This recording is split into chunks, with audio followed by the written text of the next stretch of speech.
Ochido Ayi, and I'm your host, Ochido Ayi. Today is day 120, so we're making steady progress, and we have 245 days to go.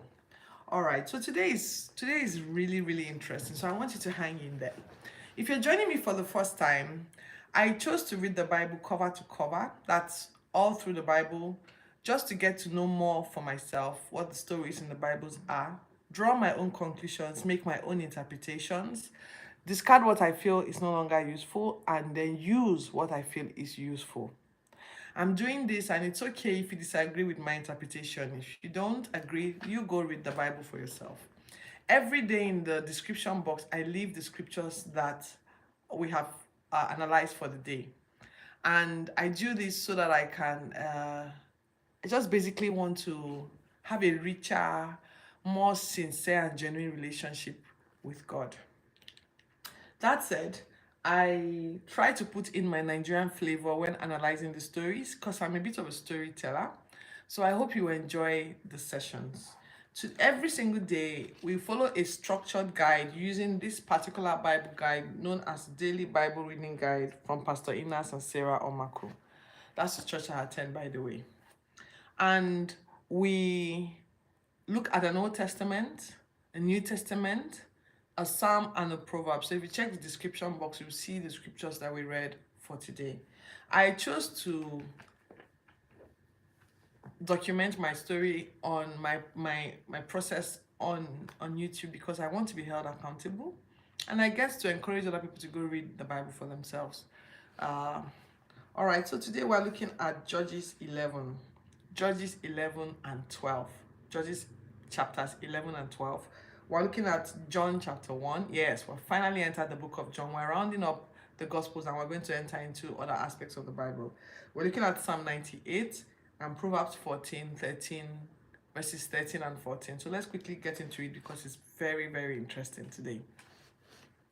All right, so I wrote here, another son. I document my notes, put my thoughts down in my book here. I use about 6 versions of the Bible. I have 5 versions of the Bible in hard copy, and then I have a 6th one I like to use, which is the NLT in an e-copy. I like that one the most. I do. And whenever I see a word that I don't understand, or maybe the way it's narrated in one version, it's a bit difficult to assimilate, I go to look for another version so that I have more than one version that I'm telling the stories from. All right, I see 4 of you. Say hi. Okay, so let's quickly get into it. Judges 11 and Judges chapters 11 and 12. So there was a man called Jephthar. He was the son of a woman who was not married. He was the son of a baby mama, really, for lack of a better way of putting it. He hailed from Gilead and he lived with his family. But when they grew up, he lived with his, how do I put it, half siblings, right? When they grew up, the siblings kicked him out of the house because they're like, you can't share in our father's inheritance with us, meaning the father had died. Go away already. You can't join us. Thank you Vema. Go away, you can't join us today. You are not the son of our mom. So he went and lived in a town known as Tomb, and became like a naughty guy. He had no um he was naughty and started hanging out with like riffraffs, raiding the town, basically people described as worthless people. So Israel now had issues with Ammonites were like some neighbors, old neighbors, people they should have eliminated back then, but they didn't pay attention. They started having issues with them and they looked around, nobody to call. So they go and call, hi, everybody. Thank you all for joining me today. All right, so let's continue. So they had issues with Ammonites and they went to go and call. They didn't have any leaders of Israel to call. So they called this guy whom had been kicked out of his home and was living elsewhere, this Jephthah guy. So they meet Jephthah guy, and Jephthah he must have been an impressive man for them to still think, okay, even though Jephthah is hanging out with worthless people, we think we can work with him. Why did they go call him? Anyway, they go call him. And then Jephthah is like, why are you guys calling me? You hate me now. You don't like me. After all, you guys threw me out. I had to leave. And they're like, look, we have problems with Ammonites. We feel you can help us resolve the issues. Please just come. Are you going to make me your leader? And they're like, We promise we'll make you our leader. Are you sure? Really? You'll make me your leader if I come help you? Well, God is our witness. We need your help. We'll make you our leader. So Jephthah goes ahead and assumes the leader of the commander of the army, and he agrees to lead the army. So when that happens, he messages the Amnon king. He's like, guys, what's up now? Why are you guys harassing my people? What's going on here? And they're like, your people took our land when you came out of Egypt, so you guys need to go because we want that land back. And he's like, no, I don't think that's exactly how it happened. Let me tell you how it happened because I know. So Jephthah went investigating my well, this, I guess I can find another time to tell it a skincare routine, but this is about the Bible today. So let's stick to the task at hand. I can share my skincare routine some other time, but send me a message on Instagram and let me know you saw my video on YouTube. Okay, and then ask me this question again and I'll share with you. All right, so let's not get distracted. Let's stay on point. Thank you for observing. So he's like, okay, so what's up, Mr. King of Ammon? Why are you picking a fight with my people?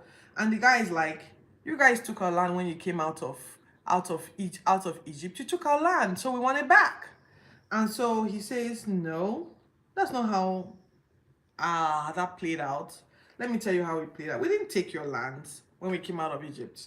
In fact, if I recall, back in the day, people were trying to pass through your land. And if you followed me, if you've listened to old episodes, you will see that people were trying to pass through. They were trying to pass through the land. When they were coming out of Egypt and going to the promised land, they asked for the Moabite permission to pass through their land. They wouldn't touch anything. They wouldn't take anything. They just wanted to pass because it's shorter for them. And the Moabites said no. Then they asked the king of Tyre, where the Edomites too, were the descendants of Esau. We want to pass through your land. And they were like, no, you can't pass through our land. So this thing happened with the Amorites, right? And then the Amorites should have just said, go your way, and we're not going to let you pass through our land, and let them be. But when the Israelites now went round, and camped beside another part of a border to Moab, right? But instead of Moab to just let them be, Moab decided to pick a fight and started a war with them. So when that war progressed, the Israelites beat the Ammonites and then took their land. So that's how they began to live there. So their land is like from Jordan to Jabbok to some other place. But they had a whole geography of area that the Israelites were occupying. And so that guy, Jephthah, was like, you can't take the land because we took that land by war. It's not something that we just collected from you illegally. There was a war. You stood up to us. We were minding our business, going our own way. You guys came online and you saw us, and then you fought us, and we overcame you, and we took the land. So that's how this land is ours.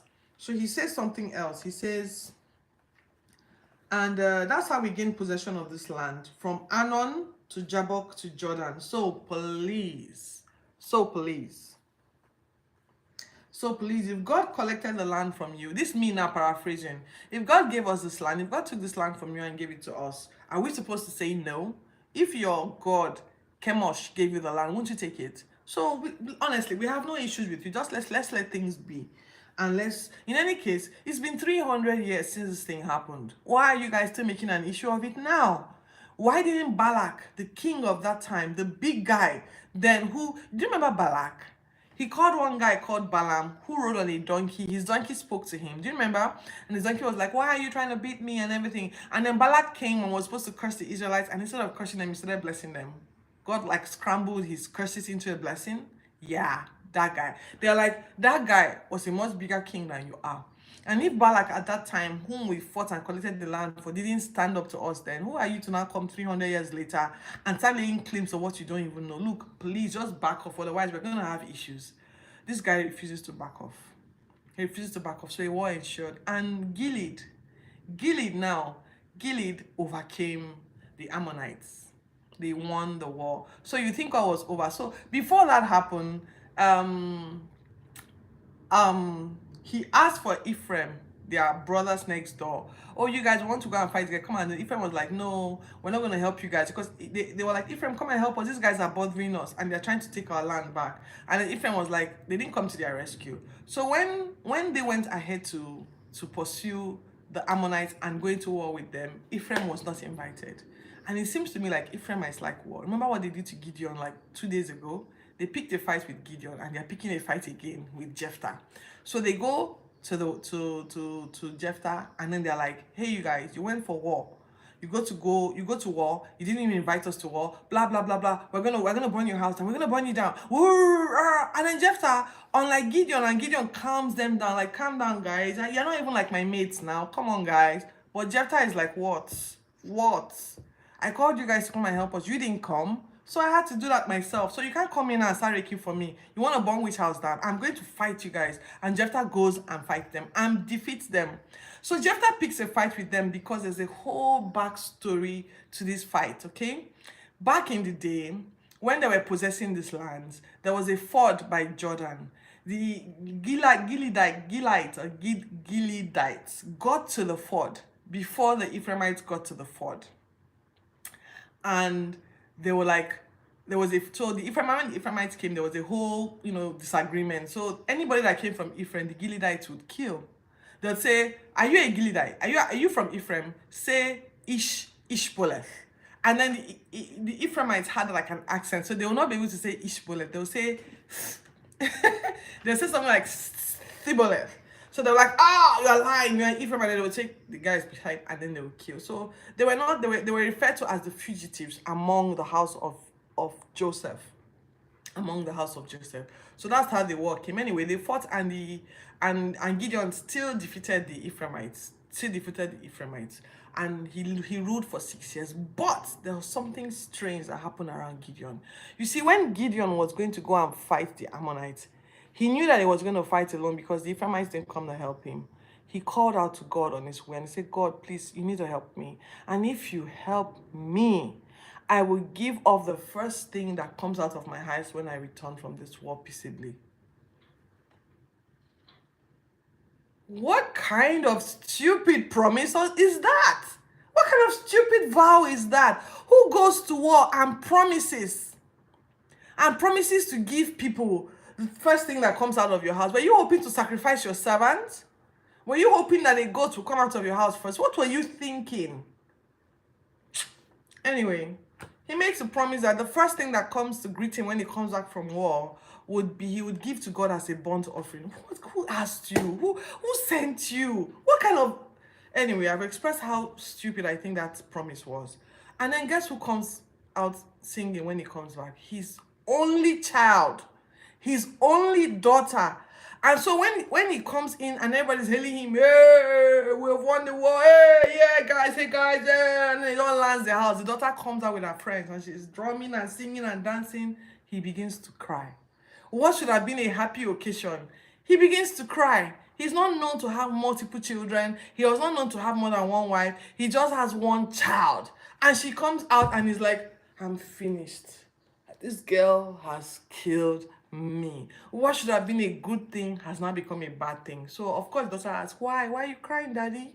Well, why are you crying? You should be happy. You won the war. And then he says, I promise God that I'll give out something, the first thing that comes out of my house when I come back in burnt offering.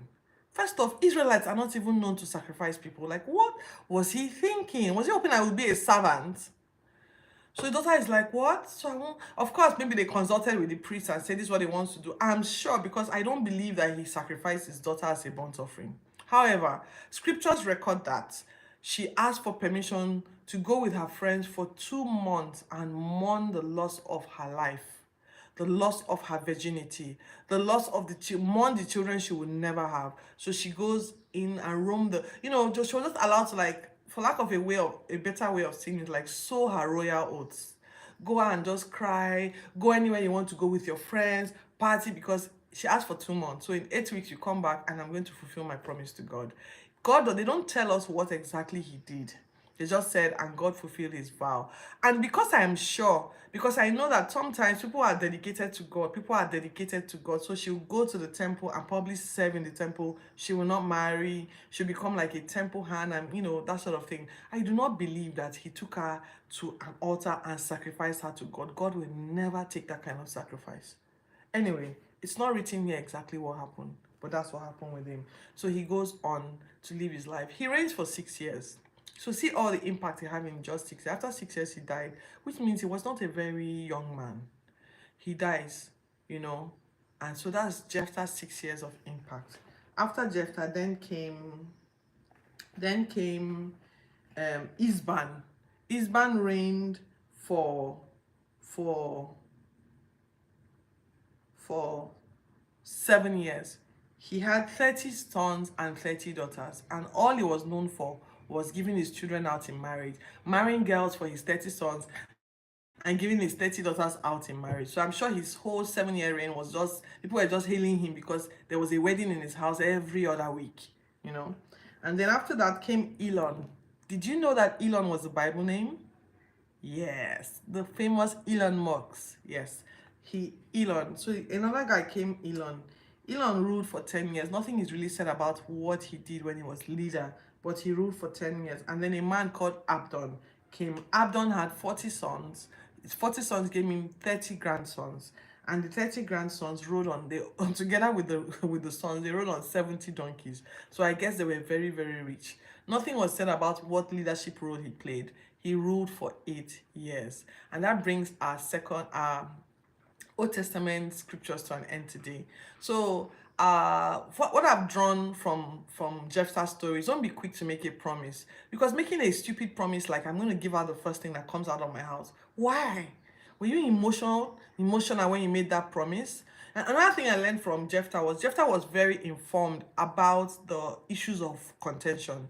You know, he didn't just say, okay, make me the leader and let me go to war. He actually investigated and discovered and described to Ammon, this is what happened. So we won this land fair and square.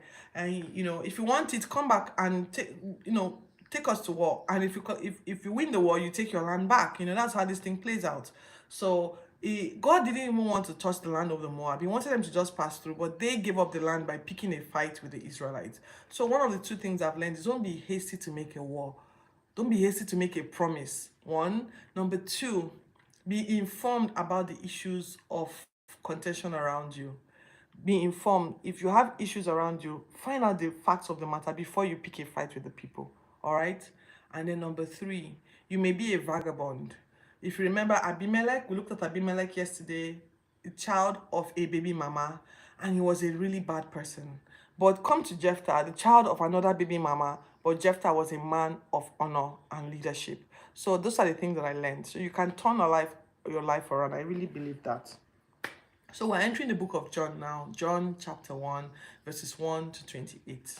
The book of John says, in the beginning, I'm summarizing what I've studied now. I like to just summarize what I've studied. And I leave so if this is the first time I'm saying that, in the description box are the scriptures that we studied, but I'm saying it, I've said it again. All right, so in the beginning was the Word. The Word was, John was sent to bear witness to the light. This man that we're about to describe was the true light. He made the world. And when he came, he wasn't recognized by the world or even acknowledged by it. He was not received by the world. Yet, he has given anyone who believes in him the power to become his child spiritually. So who is this man? This man is Jesus Christ. Now, that word became a human being, Jesus Christ.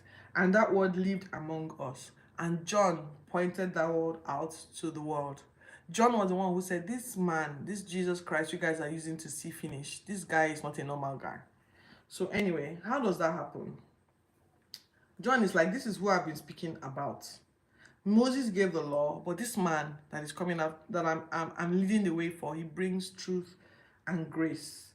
And so the Levites asked. So when John showed up and started baptizing people in the Jordan, the Levite asked, who are you exactly and why are you baptizing people? This is not something we do in our practice.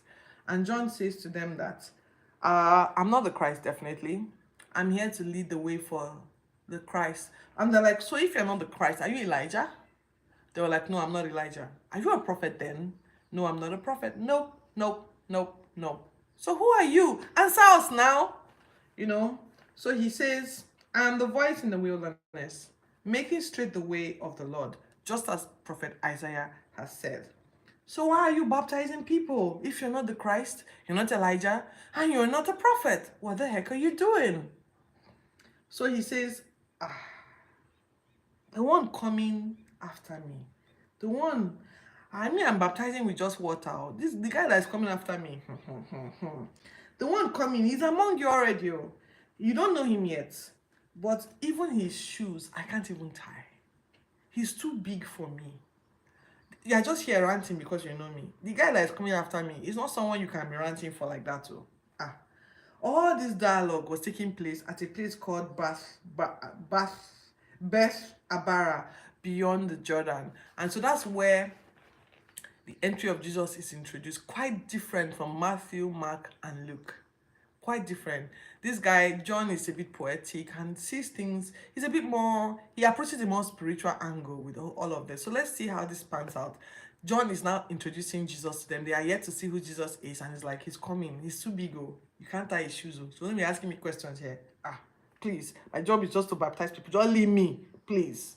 Thank you very much. And so that ends our New Testament reading today. Quite short, right? Okay, so this has gone out longer than I thought. We're looking at Proverbs 14. So I'll be done in the next 2 minutes. Proverbs 14, 13 to 14. It says here,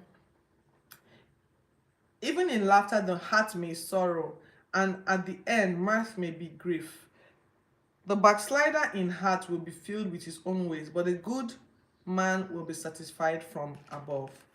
And so let's look at Psalm 98. We have 9 scriptures and we're done. Oh, sing to the Lord a new song, for he has done marvelous things. His right hand and his holy arm have gained him victory. The Lord has made known his salvation. His righteousness he has revealed in the sight of the nations. He has remembered his mercy and his faithfulness to the house of Israel. All the ends of the earth have seen the salvation of our Lord. Shout joyfully to the Lord, all the earth. Break forth in song, rejoice and sing praises. Sing to the Lord with the harp, and with the harp and the sound of a psalm, with the trumpet and the sound of a horn. Shout joyfully before the Lord the King. Let the sea roar in all its fullness, and the world and all who dwell in it. Let the rivers clap their hands, let the hills be joyful together before the Lord. For he is coming to judge the earth. With righteousness he shall judge the world, and the people with equity. So that brings to an end our daily Bible reading of day 120. Please subscribe. If you like, say something in the comments. Share with people who you think would like to know about this, or people who would like to follow me, who want to know more about the Bible, and turn on your notification button to see when next I go live. All right, so thank you for joining me today. I'll see you tomorrow.